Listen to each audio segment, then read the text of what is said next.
Well, it's basically just an engine now. We got the top rails stacked in place. The swing arm is complete. This is what it looks like.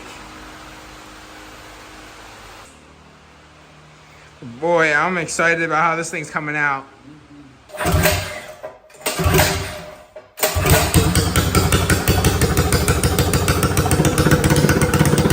Welcome back to another episode of Mini Metal Fab, everyone. Today we're working on our big block mini bike. Revisiting the old 420 project. Yeah, time to do some upgrades. I thought I had a big tire last time, but I found another replacement. This is a Ocelot brand tire, but it's a 22 by 11 by 8. Yep. And we're really upgrading. It's gonna be fat. Before, the rear tire was 1 inch shorter than this, but it was 2.5 inches wider. Same tread. Now it's gonna be this guy.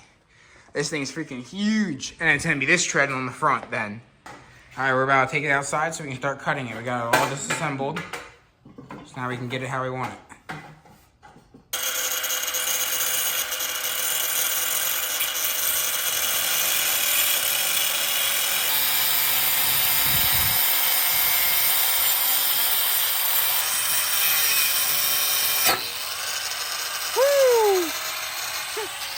Well, I'm through it.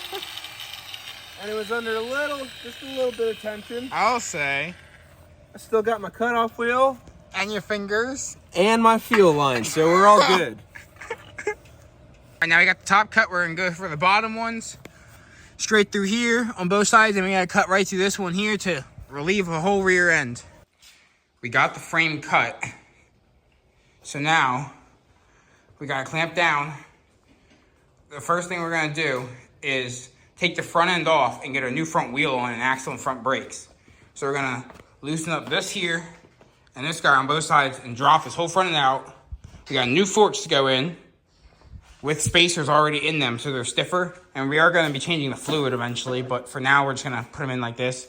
And we got a wheel with our dual rotors on it and then our dual calipers and brakes that we got put on to the left side of the bars there. So Russell's gonna crack it loose and then we can start taking that out.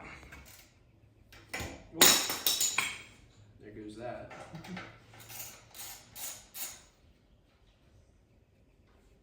All right, drop them out.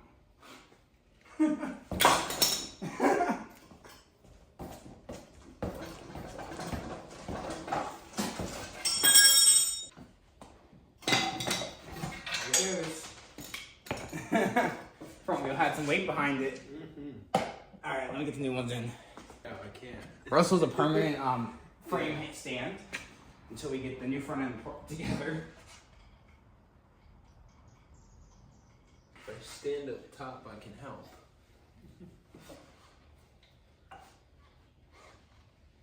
They're the same thread, right? Well, probably, but we're gonna use the new ones because they're newer and nicer. Not as old as yours. Oh yeah, that one way nicer.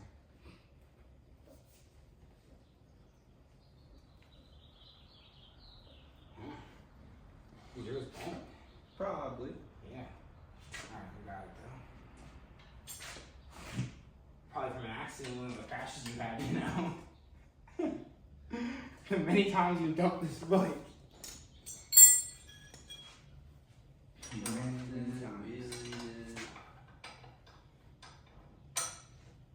Yeah.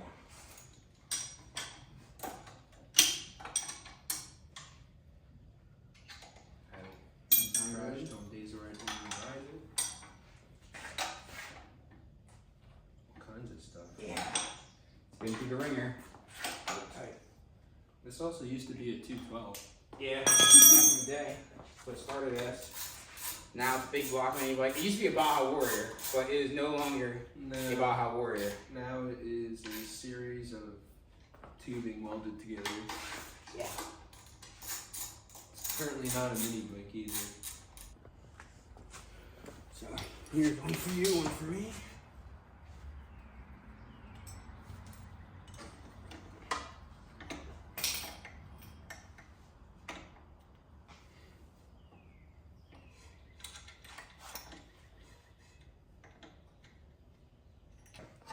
All right, we got the axle through. We're working on getting the brake down on the other side in, and then it'll be mint at the front end.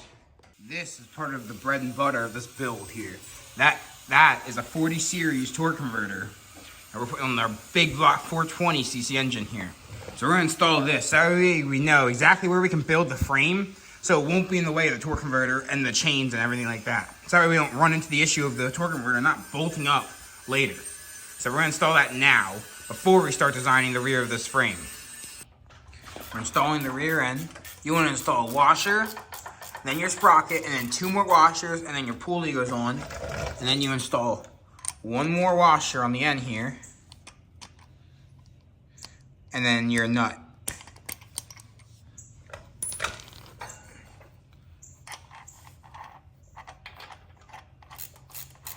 Just like that. And that's how the rear pulley goes. Torque converter is all assembled. The plate had to do a little bit of clearancing on it, but other than that, it's coming together. It's looking nice. You run 1 little washer spacer in there. It's one of these guys. And then our belt centered and straight, so now down. That's tight enough. Yeah. We're back at it again tonight, and we're gonna be working on the rear of the frame. Yeah. I'm gonna go off of where I just cut. I made 245s on either side of the back of it. Yep. We have to make it a little bit wider than it already is, just because of the torque converter. Yeah. How far that sticks out. The head tube there. Yep. So that's what I'm going to be routing up. So we're gonna start off by making a bottom section that's gonna come off down here and then come out underneath here and back probably a little bit and then up for the torque converter, so we have somewhere to mount the rear bearing. So we got this 1.25" 090 wall seamless pipe, and we're gonna be using this to build the rear of the frame and the swing arm and everything like that. So we have a couple pieces of this pipe here. So we're gonna start with this one, start mocking up something for the rear. Making our first bend. We have our 5 ticks marked out, every 1/2 inch on top of the pipe there. And then we have our center line marked on the actual die, so we know exactly how far to move it each time, and then you count your bends. And we're doing 10 pumps at each tick to start. Our second round of pumps, doing 10 more on each one. Then we're gonna check it again with the frame and see how it looks. So this is what we've come up with so far for the rear. Because of fitment issues with the torque converter, we decided to have the bends we made go in like this. Yes. And then we're gonna have a bar for our bearings and start our swing arm gear. Yep. We're back working on Russell's mini bike some more today, the big block. And we decided we're gonna be doing some changes. We're gonna hold off on finishing the rear end for now. Because we kind of mocked up the rear tire and thought about it. With where the rear tire would sit with the swing arm and the shock afterwards, it would basically be as big as like a Harley. Yeah. And nowhere near as fast. Yeah. So, what we're going to be getting into now, I'm bolting the gas tank. We're going to be chopping off this center tube and these lower tubes. And we're going to be bringing the front end closer to the engine. Yes. So we're gonna be removing this whole top rail and doing away with it completely. And as well as these bottom ones here too. And we're gonna be coming up with a whole new design for the front end that'll bring the wheel much closer to shorten the wheelbase, and then it won't be so stretched.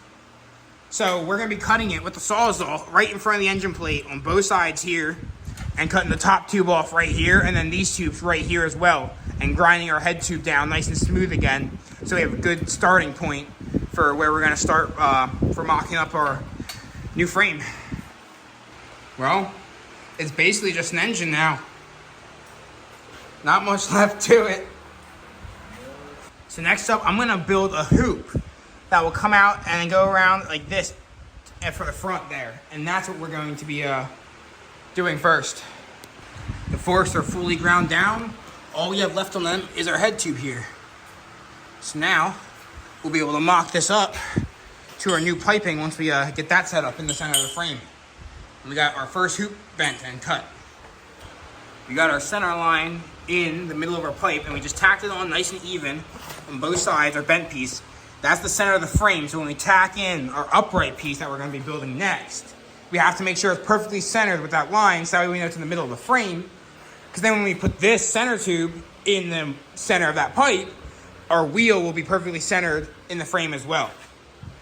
Going to be using a longer piece than this, but kind of at this angle, you want it to come up and then come back closer to the engine and then back out to the head tube. Yeah. Just like keep it nice and tight, but then we don't want to rake too far forward. Yeah. Keeping it strong. Yep. About this pipe, like it welds so nicely. It does. It's a really nice pipe. It bends good too. This is what we came up with for this one. Yep. Cut it nice and narrow, but our angles are pretty much this. Yeah. It's gonna sit like that, and then our fork's gonna go to it, and then we'll have to build some top rails going back to our rear bearings there tomorrow. We'll set our angle finder on it and level and Yep, get it centered up and tack it in. we're just sitting here admiring the frame, just like Got it tacked. it is looking nice. Yeah, It's looking like the Loch Ness Monster right now. it's so cool. We're building the frame to perfectly fit this engine, which is gonna be ideal because before it was way too long because it was meant for having a 212 right in the center of the frame and having a gas tank above the engine. This is what we should have done from the start, ideally, but Russell kept trying to put it off. bye Baja frame. Yeah, this is gonna be a full custom build at this point. It's no more a Baja. It's just a big block mini bike. Heck yeah. So we're gonna weld this up and then we can tack our forks back on and then we're gonna be done for the night. We got it perfectly lined up and straightened out. Russell's tacking it in right now.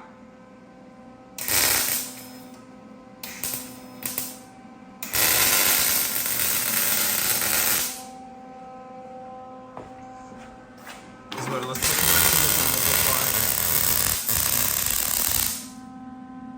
It's gonna look sick, and then we're gonna build our top rails.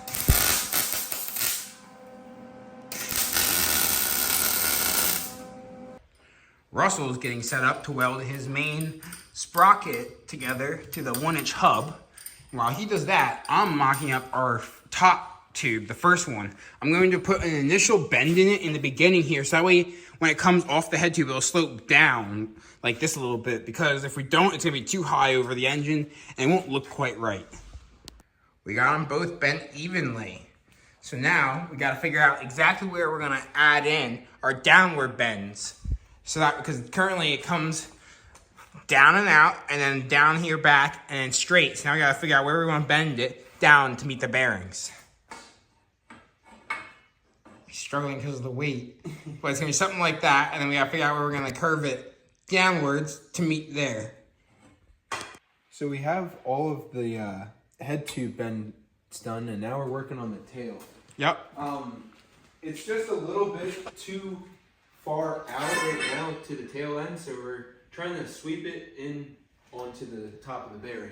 Yeah. So I'm adding 5 on this bend and then 5 more on the last one. Yep. And we're gonna check it once more. We got this bender from Harbor Freight, $150, and it's been working great for us so far. Yeah. We made this little stand to hold the dies and it up in the air, so that way it's not on the ground.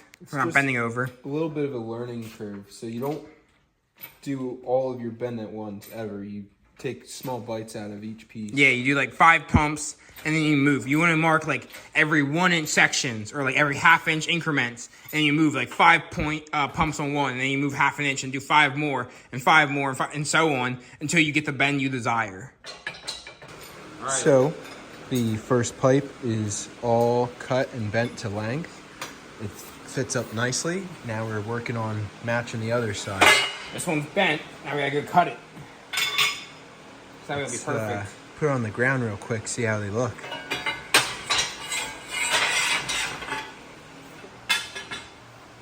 It should be opposite, so. Mm-hmm. Yeah, so the back is the same, which is what we want. And then these two are exact opposites. Yeah. Not bad. Hold that up there for me.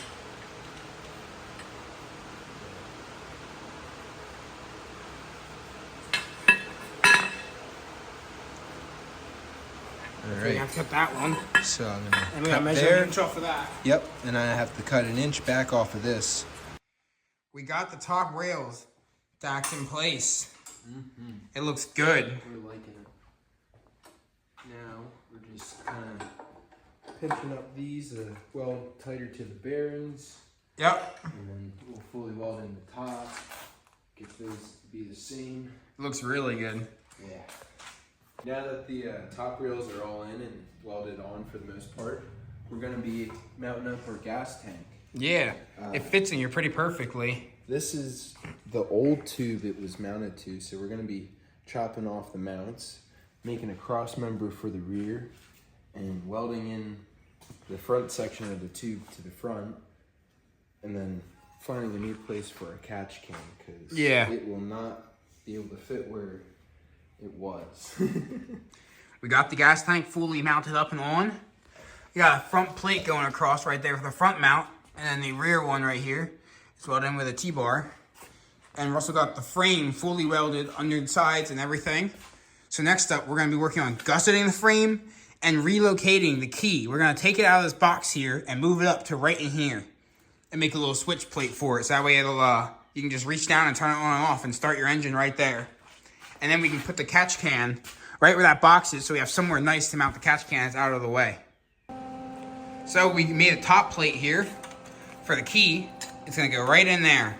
Russell got it all soldered up, so now we just gotta weld in the mounting, tape up the harness, the wires to make them look good, and then we can screw the key in, and the key will be relocated.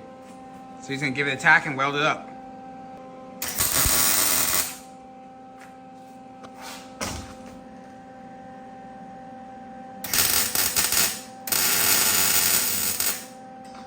Brandon's taking off the exhaust now. We attempted sort of kind of to mount our brake caliper, but it didn't exactly work because it would end up getting in the way of our sprocket here. So we'll be doing that later, but we have more metal now, so we are able to start on our swing arm. Yeah. So unbolting the exhaust for clearance, and we'll be able to mock up where we're putting the shock and everything. Can mock up everything for clearance and figure out where we're going to put the shock, and then after the swing arm's made and the shock's in place, we'll redo the exhaust to fit the frame. Russell's tacking in our first rear swing arm tube. We're doing a single-sided swing arm on this thing, and it's gonna look sick.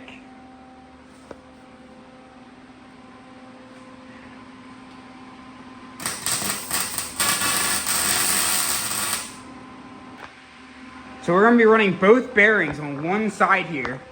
We're gonna run our sprocket right in the center here, and we're gonna run another bearing on the outside, and then a tube going around the sprocket to the other bearing.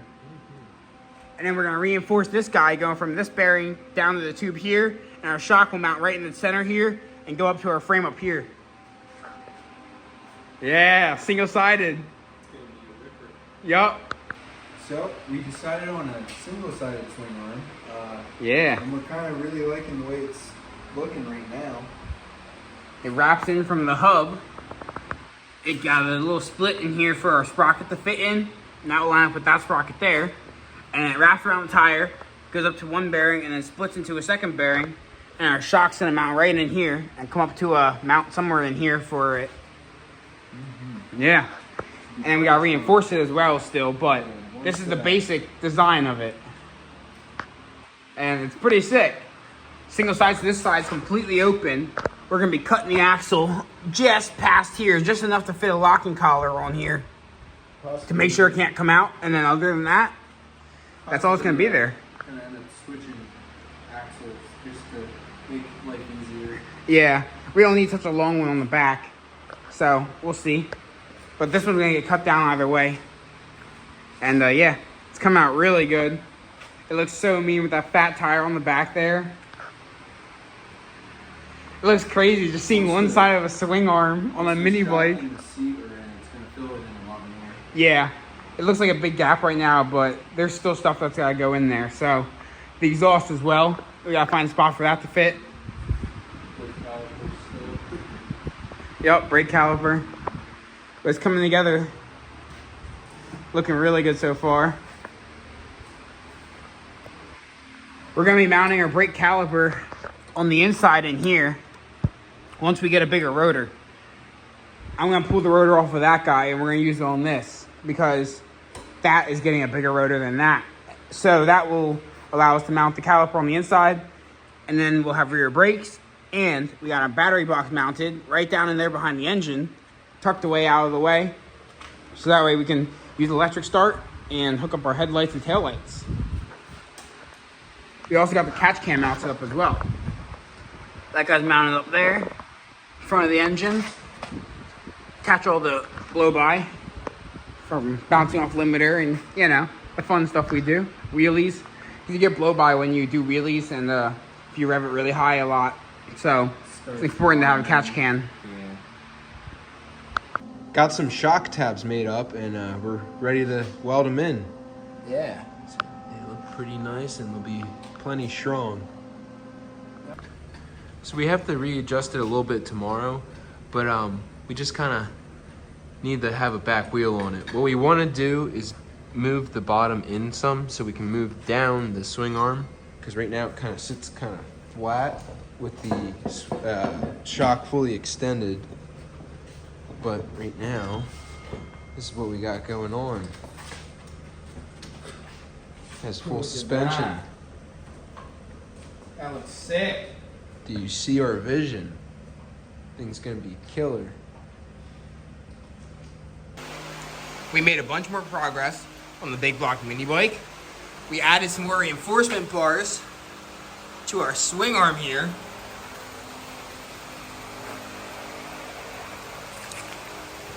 And now it should be a lot stronger and it shouldn't be able to bend.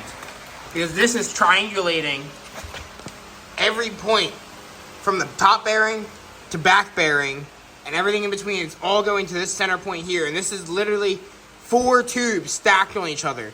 It's not gonna break there. We're still adding one more across the bottom here that come up to right around in here. And then that will be the final brace on the swing arm. And this thing will be perfect. Russell is going out to buy a new valve stem because we had to flip our tire around because they had it installed the wrong direction for the rim. Because initially, we didn't know which way the rim was gonna be on the bike. And turns out the way we need it to be is the wrong way the tire was on. So we tried to flip it, and we ended up shearing our valve stem clean out, right in half. So he's out getting some more so we can put our tire back on, so we can put this thing back on the ground once I make that final bracket there. And then we can start mocking up our rear chain. We got our tube bent and marked where we need to cut it. We got one cut right there, and then one right through here as well, and then we can tack it in place. But this thing's sick. I've never seen a swing arm that looks like this before. This thing's crazy looking. Like, look at that. It's insane. The swing arm is complete. This is what it looks like. It looks so sick. We still have to weld the bottom side, but the full top side is fully welded. It's just a crazy looking swing arm. And with the wheels on the back, it's gonna be good. We also got our chain on. We have to add a tensioner here just to hold it up a bit like that. We'll butt right off this tube right here, just a little roller tensioner, and that'll be perfect. So now we can start mocking up our rear chain. So Russell got the tire remounted onto our rim so we can put it back on the bike now. I got the chain on, looking really good. We are gonna have to add a tensioner holding it down like this, coming off the bottom of this guy right here. That's no big deal then, though. And then that side will also get a tensioner, and then it'll be perfect. Wild how this is all we need. Yeah, but look how big the jack shaft is compared to the axle. That's gonna be like It's literally like 7 to 8 inches maybe. super strong. Yeah, you're never gonna bend that The axle. shorter your axle length, the better. Yep. So we can put the wheel back on, and we're gonna tighten our spring because we already know it's on the soft side. We're gonna tighten it all the way up and adjust our rebound and our dampening, and then see how it feels. But it looks sick. The single-side swing arm just is such a crazy concept. And when I was first like looking at it when we were mocking it up, it looked just like it was going to come out way too bulky with good sides on. And this is plenty strong and it looks like so nice. Yeah, it does. It's like unique, one of a kind. Yep. We got it all back together. All that's left is seat, chain tensioners, brake, foot pegs, and kickstand. And lights. And then it's test ride time. Well, minus lights. Yeah, we can test ride before we do lights. You need foot pegs, brakes. Look at how this thing came out. It looks crazy. The bearing way down in there. Going around, coming up to the shock. It all came out so good. Once we get the seat, it'll really perfect the look of this thing. Boy, I'm excited about how this thing's coming out. I'm ready to test ride this thing. It should be way faster than the last build was with the torque converter set up now. Well, should we take it down and see how the suspension feels right now? Yeah. It's going to feel better than... We stiffened the suspension as well. Yeah, so it'll feel way better. And we added air pressure to it too. It didn't have any. It only had like 20 PSI in it. Now it's at 70. It's going to feel better than it did earlier. Yeah. Shouldn't sag so much. It still sags some. Yeah. But once it gets rebuilt, I think that'll... Yeah, once you rebuild it, add more stiffness to it, But it should be pretty good. you can't do it from the ground anymore as much. Yeah, it should be a lot better. Look at this thing. It looks so good. It needs a seat. It'll fill in the area in the back here. It won't be such an open gap right here once the seat's there, because the seat's going to start right here and go back. Probably about here. We're not standing to ride this. This is not a dirt bike like a jumper. No, It'll be good for off-road. Yeah, it will. And the street. Too much dirt. Russell's feeling the weakness from the heat. It's like 102 degrees today. Look. I think it rolls pretty good. He doesn't. Well, we hope you enjoyed part 1 of the big block full suspension mini bike build. It's coming out insane with the single-sided swinger, the whole setup, the custom frame. It's off to a great start, and it should absolutely rip. We'll have to come back in part 2 with our seat and the rest of the stuff we need to get a test ride Yep, finish it up, and then we'll get the test ride in, and that thing should rip. Hopefully, we'll see over 60 miles an hour. That's our goal. We'll see you in the next one. Yep, like, comment, subscribe, and God bless.